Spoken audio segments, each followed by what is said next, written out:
wargeyska macaarif lagu magacaabo ayaa baahiyay macluumaad ku saabsan in dagaalka dowladda Iiraan lala galay diyaarintiisa la soo bilaabay bishii November ee sanadkeena dhaafay, taasi oo ka dhigan muddo 8 bilood ah Israa'iil inay qorsheynayso weerarkan iyada oo la kaashanaysa dowladda Mareykanka.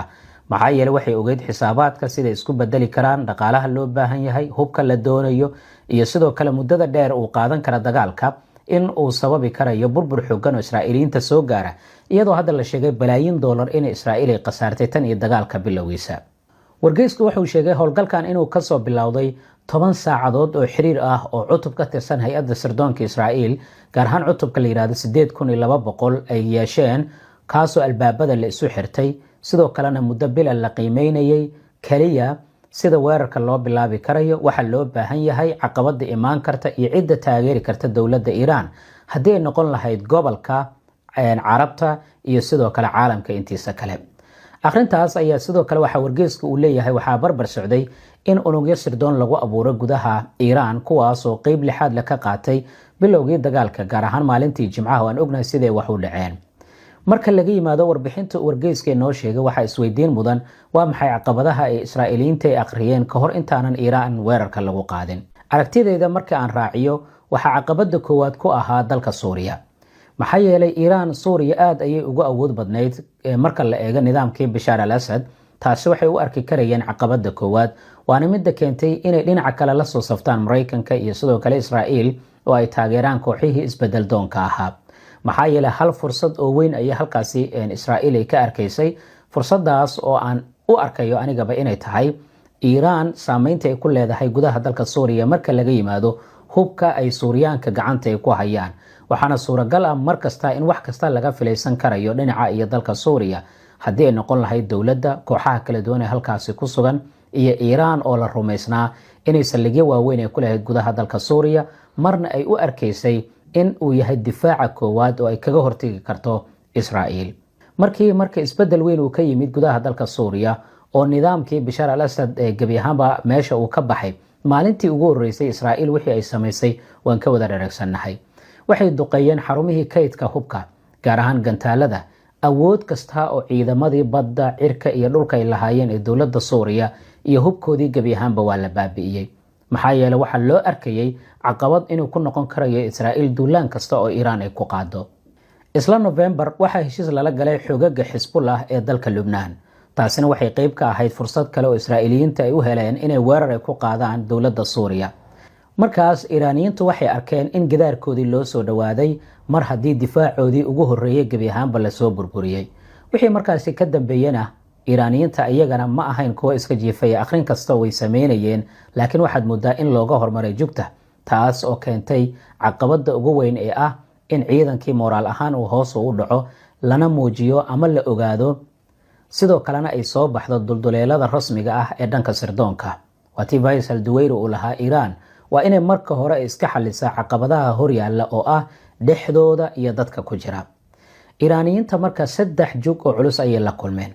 mid waa mid ciyow laga soo kaban karo, midna waa mid muddo kooban qaadan karta, midna waa mid aysan sida ugu dhaqsiyaha badan uga soo kaban karin. watan koowaad isbedel lagu sameeyo saraakiishii la dilay waa waxay ka soo kabteen oo Ayatollah Ali Khamenei waatii generaal iyo saraakiil kale oo magacaabay. tan labaadi waxa lagu tilmaamaa khibradda ay lahaayeen xubnaha iyo saraakiisha la dilay iyo xarumaha la bartilmaameedsaday waxay qaadan doontaa in muddo inay Iiraan ay ka soo kabato. tan saddexaadi waa saynisyahanadii muhiimka ahaa ee laga bartilmaameedsaday, kuwaas oo muhiim u ahaa soo saaridda barnaamijka nuclearka oo ah waxa sababta u ah dagaalka hadda lagula jiro dowladda Iiraan. marka taa laga yimaado marka waxa isweydiin mudan yay taageero ka heli kartaa dowladda Iiraan marka gobolka laga hadlo iyo marka laga hadlo ee dowladaha qaliijka iyo sidoo kale Carabta. Iiraan waxyaabaha kale lagula dagaalay waxaa qayb ka sida wargeyska Foreign Policy uu baahiyay sida ay maalmihii ugu dambeeyay ama sanadihii ugu dambeeyay isbedel u sameeynayay oo ay aad ugu soo dhawaanaysa dowladaha qaliijka, lana doonaya inay Carabta iyaga isfahmaan.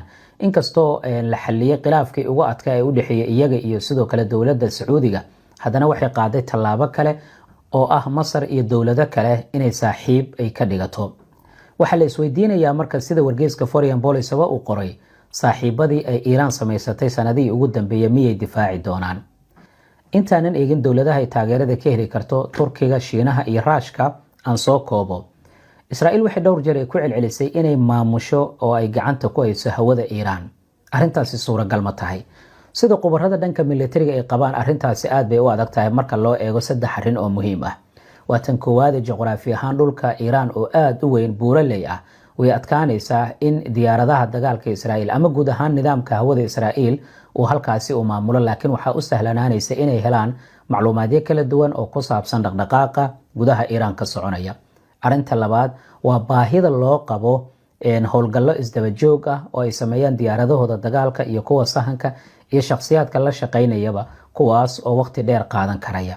Iyo tan saddexaad oo ugu muhiimsan oo ah diyaaradaha hawada ku jiraya 24 saac waxay u baahan yihiin shidaal, waxay u baahan yihiin taageero dhanka elektrooniga ah, waxaa kaloo ay u baahan yihiin diyaarado kale oo dheeraad ah, kuwaas oo mararka qaarkii suuragal ay tahay isbedel inay sameeyaan.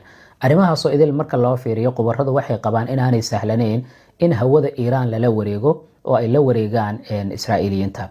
Arrinta labaad ee ugu muhiimsanna waxay tahay haddii ay hawada la wareegeen, waxay gebi ahaanba ka takhalusi lahaayeen in gantaal uu kaga yimaado dhinaca iyo dowladda Iiraanna iyadoo ilaalinaysa isla egta dagaalka, waxa ay inta badan ay samaysaa duqeymaha istiraatiijiga ah oo ay u adeegsanaysa gantaalada balastiga, iyadoo duqeymihii ugu dambeeyey ay u muuqanayaan inay waxyeello xoogan gaarsiiyeen dhinaca iyo Israa'iil.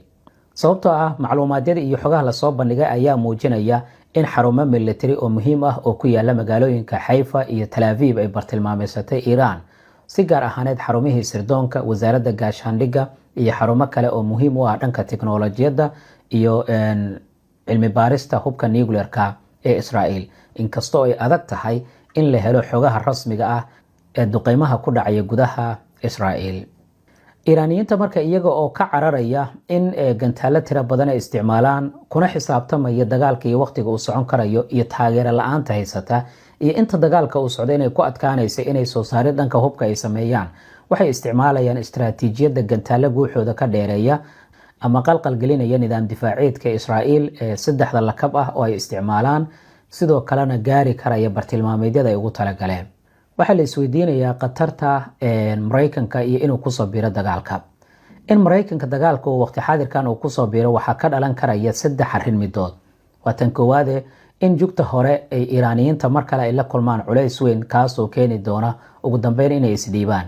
Waa tan labaad, in dagaalku uu ka weynaado marxaladda hadda uu taagan yahay oo uu gaaro guud ahaan gobolka Bariga Dhexe, sheekadana ay noqoto in taageero xooggan Iiraan ay ka hesho dowlado badan, kuwaasoo hadda laga yaabo inaanay qaadan go'aan rasmi ah iyagoo eegaya in wax walba isbedeli karaan, laakiin marka runta ay gaarto taageeradooda la garab istaagi doona dhanka iyo Iiraan. Taasina ay keeni doonto fursad ah in Iiraan ay guulaysato ama ugu yaraan dagaalka inuu gaaro meelo badan sida Iiraan ba ay ka digaysa in badan. Maraykanka hadda dagaalka kama maqna, laakiin waxa kaliya ugu weynaa waxay tahay in uu isticmaalo diyaaradaha kaliya ee burburin karaya xarumaha nuclearka ee dowladda Iiraan ee Natanz oo la rumaysan yahay dhulka hoostiisa inay ku yaalaan. Waxaa kaloo Maraykanka uu ilaalinaya saaxiibadiisa gobolka Khaliijka oo socdaalkii ugu dambeeyay ee Trump uu ku yimid trillions dollar uu ka qaatay, sidoo kalena uu doonayo inuu wanaajiyo xiriirka Maraykanka iyo kala dhexeeya Khaliijka, sidoo kalena uu ka ballan qaaday in Iiraan aan dagaal lagu qaadi doonin. Arrimahaasoo isbiirsada waxay keeni doonaan waqti xaadirkan in Maraykanka uusan ku degdegin ku biiridda dagaalka weliba si toos ah, laakiin waxaad ogaataa inuusan ka maqnayn. Dhinaca kale markaad eegto, Maraykanka ciidan badan ayaa kaga sugan dalalka Khaliijka, haddii la bartilmaameysadana sheekada way isbedeli doontaa. Waxaa isweydiin mudan marka yay taageero ka heli kartaa dowladda Iiraan. Intaanan qodobkaasi eegin, aan soo koobo hadallada Netanyahu iyo jawaabta ay dowlado badan ay ka bixiyeen oo macno kala abuuraya. Netanyahu wuxuu yidhi, caawa muddo 5 maalmood ah ayaan dagaal kula jirnaa Iiraan. Waxaan doonayaa buu yidhi Bariga Dhexe inaan isbedel weyn ku sameeyo, weliba si aanan hore loo arag ayaan isbedel uga samayn doonaa Bariga Dhexe. Taas waxay keentay inay dowlado badan jawaabaan. Ruushka oo kale wasaaradda arrimaha dibadda waxay tiri weerarada Israa'iil ee ka dhanka ah Iiraan waa sharci darro iyo jebinta xeerarka caalamiga ah. Ruushka maalmihii ugu dambeeyay wuxuu wada dadaalo diblomaasiyadeed, wuxuu doonaya inuu mar kale saameyntiisii iyo dhexdhexaadnimadiisii uu la soo baxo, laakiin dowlado badan oo qaaradda Yurub ayaa diiday. Waxay yiraahdeen ninkan kaarkaas yuu nagu xoqonin, sababtoo ah banaanka ayuu imaanaya. Dhibaatadii Ukraine waxay noqonaysaa mar kale in la iska hilmaamo. Waqooyiga Kooriya iyo militariga waqooyiga Kooriyana heegan ayay ku jiraan. waxaa isweydiin mudan sidee kuuriyada waqooyi ay u caawin kartaa iiraan. sida kaliya ay ku caawin karto wixii ugu talagalay inuu dhanka raashka soo mariyo, sidaasina ay iiraaniyiinta ay ku helaan.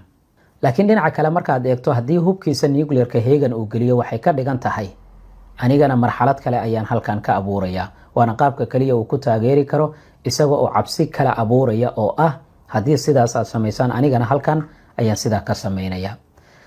turkiga sidaasi oo kale walaa xogan ayuu muujinayaa, wuxuuna dareensan yahay fariintan inay ku socotay isaga si gaar ahaaneed hawada iiraan iyo waxa ku dhacaya iyo gantaalada la isticmaalayo iyo aqrin guud oo ay sameynayaan dowlado badan oo caalamka ah. Erdogan sidaan idinla wadaagayna waxa uu shalay sheegay in ay ku dadaalayaan wixii hadda ka dambeeya soo saaridda gantaalo aad u tiro badan, horumarinta nidaamyadooda difaaca iyo sidoo kale tayeynta gantaalada ay soo saarayaan. intaasba waxaad moodaa inay yihiin wixii uu kala soo baxay aqrinta dagaalka iiraan iyo sidoo kale u dhexeeya Israel.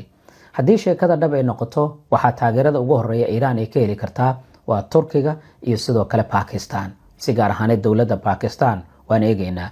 dowladaha kale ee islaamkana waxaad moodaa in aysan haysanba hub aad u tayo badan oo iiraan xitaa ay ku caawin karayaan. marka laga yimaado isticmaalka awoodo kale sida cunaqabataynta hawada oo ay xirtaan oo aysan diyaaradaha Mareykanka iyo kuwa Israel aysan u ogolaanin, iyo dhaqaalo oo ay ku taageeraan dowladda Iiraan si hub loogu soo iibiyo.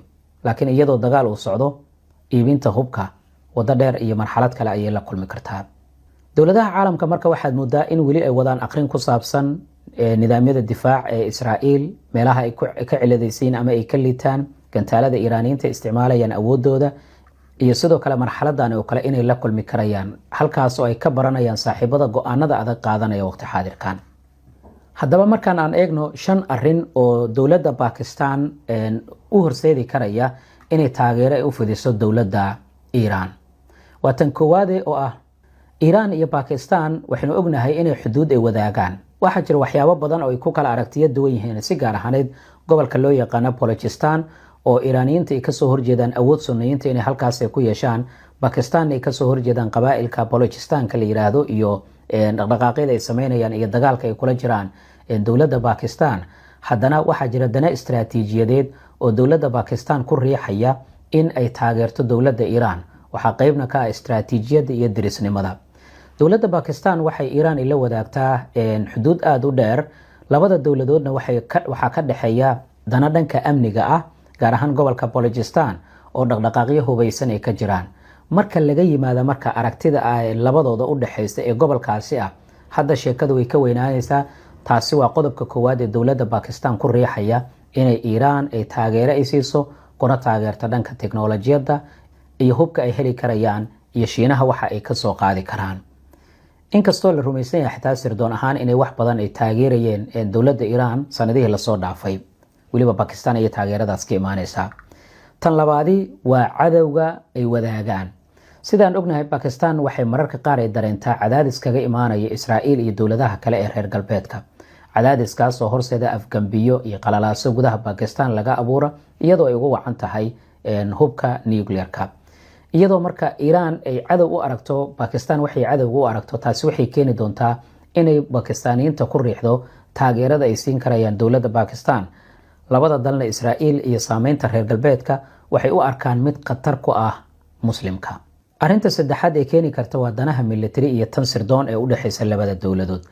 waxaa jira tuhno ah in dowladda Pakistan ay si dadban u siisay dowladda Iiraan aqoon gaar ahaaneed oo ku saabsan gantaalada iyo sidoo kale difaaca dhanka cirka.